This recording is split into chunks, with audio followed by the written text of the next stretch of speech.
Hello students, till now we have learnt about how various diuretics, that is three categories of diuretics, work on three different parts of nephron and how they lead to increased excretion of potassium.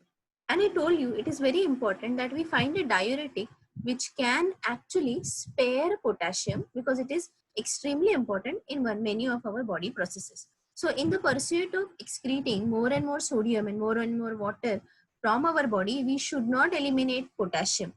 So there is a class of diuretic that is called as potassium sparing diuretics.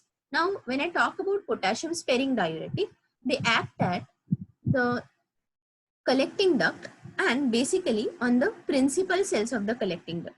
You have to recall, we have discussed principal cells in the last segment of the diuretics chapter. Okay, so you can just play that video again and you will come to know what principal cells are, where they are located. So if I have to tell you again, principal cells are located at the luminal border of the collecting duct. So potassium sparing diuretics. So when I say potassium sparing, they are working here. So again we have to recall only 2 to 3% sodium reabsorption occurs at collecting duct. And there are principal cells, okay, which has sodium potassium antiporters, sodium potassium ATPase simply, which is present at basolateral site of all the cells which line the nephron. Then there are sodium channels which are present at the luminal site, potassium channels which are present at the luminal site. And what is important to remember here is effect of aldosterone. Now what is the effect of aldosterone here? So if you see this flow chart, it will become very clear.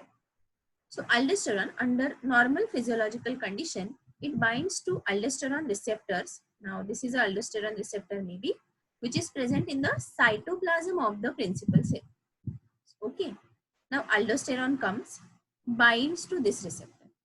What happens is because of the aldosterone and receptor complex, the receptor gets activated and the entire receptor aldosterone complex travels to the nucleus of this cell.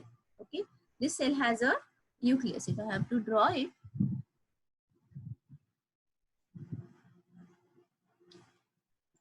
so suppose this is a nucleus of this cell. So what is going to happen is the entire your aldosterone and receptor complex is going to go inside nucleus. Okay, when it goes inside the nucleus, what it does,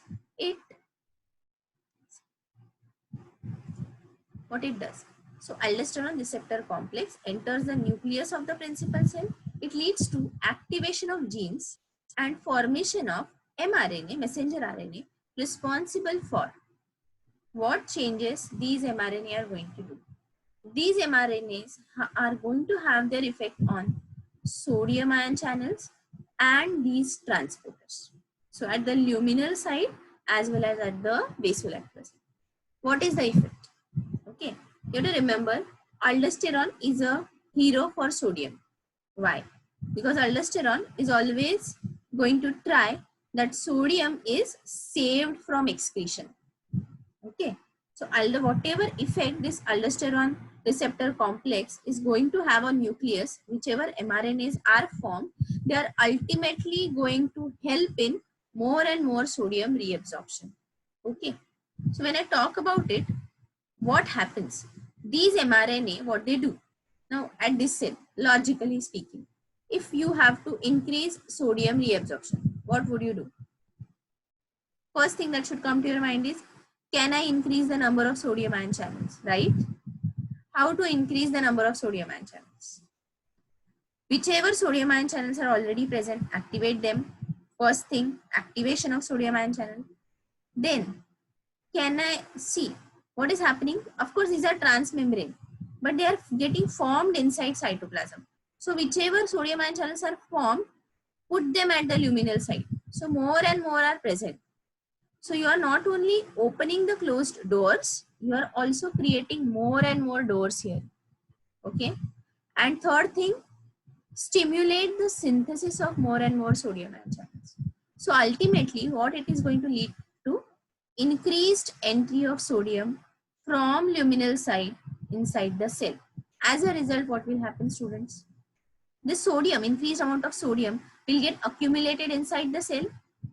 You don't want it to be accumulated inside the cell. You always want it to go outside the cell with the help of these transporters. Now imagine if you have made many doors at this side, many people starts entering, what is going to happen? And this number remains the same. Isn't it a bottleneck? Right? So to remove that bottleneck, this particular mRNA not only increase the sodium ion channel number, secretion and activation, it also increases sodium potassium ATPase antiporters. So now the story is aldosterone comes, binds to it, activates it, it travels to nucleus. Nucleus, inside the nucleus, it causes mRNA synthesis. mRNA comes out, increases number of sodium ion channels, increases number of sodium potassium ATPases.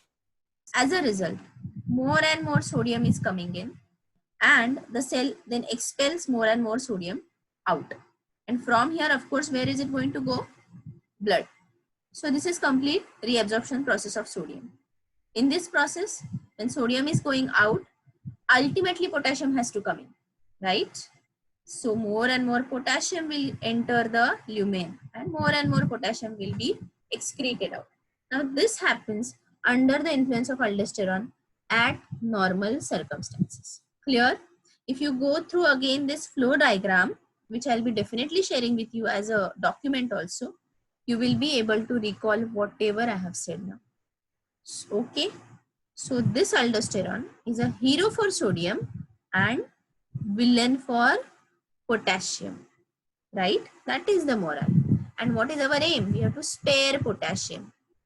What are we going to do? We are going to somehow restrict the action of this villain. How are we going to do that? First thing, spironolactone is a drug which binds to aldosterone receptor. So if you go here, this is a receptor. Okay. So what happens? Instead of aldosterone, spironolactone comes. It binds to it, and because spironolactone has bound to this particular receptor, receptor does not get activated and the entire chain is disturbed. No increased sodium reabsorption, no potassium secretion in the lumen. Got it? So this is how potassium is spared and spironolactone can do its work. Now here, okay.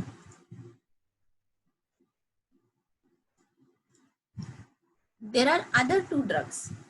They are basically not doing anything with aldosterone. But what they are doing is, they are acting on sodium channels, which are present at the luminal site. There are two drugs, amiloride and triametrine. Okay, these two drugs are sodium ion channel blockers. So what do they do? Simple. They block the sodium ion channel.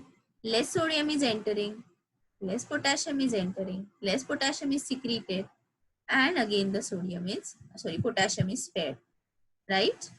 So if you see the flow chart, sodium channel blockers, these two drugs are, so less sodium enters the cell. Not only the via exchange mechanism, but here because less sodium is entering, what is happening, students? The positivity which sodium carries remains in the lumen. So lumen become less negative, right? It becomes more positive, right? So here, and you have to always remember, this channel is electrogenic. What is electrogenic? If inside the lumen negativity increases, because potassium carries positive charge, more and more potassium will enter in the lumen. Okay. So vice versa, sodium is entrapped in the lumen because this channel is blocked. So less negative in the lumen, less potassium will enter the lumen and our potassium is spared. This is nothing but potassium sparing antibiotics. Sorry, potassium sparing diuretics. Okay, let me tell you about one more error which has occurred in diuretic part 1 or part 2. Okay, wherein the spelling of carbonic anhydrase, the anhydrase word starts with A. Remember that and rectify that. Okay, thank you.